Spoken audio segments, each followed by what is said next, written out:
How to use layers in Reelshot.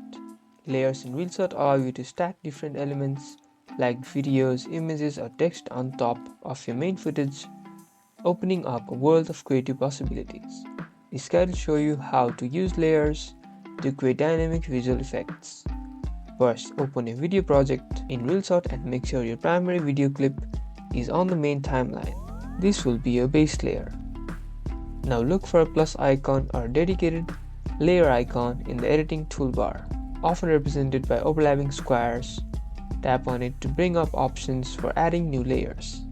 For this feature, you need to have Reelshot Premium, so please follow the steps that are mentioned. Select the type of layer that you want to add, such as another video, an image, or text. Choose your media from your camera roll. The new layer will appear on your timeline above your main video. Drag this layer on the video preview to resize, reposition, or apply effects like picture-in-picture. Layers unlock incredible creative freedom in Reelshot. You've successfully learned how to use layers in Reelshot. Create visually rich videos. Like and subscribe for more Reelshot advanced editing tips.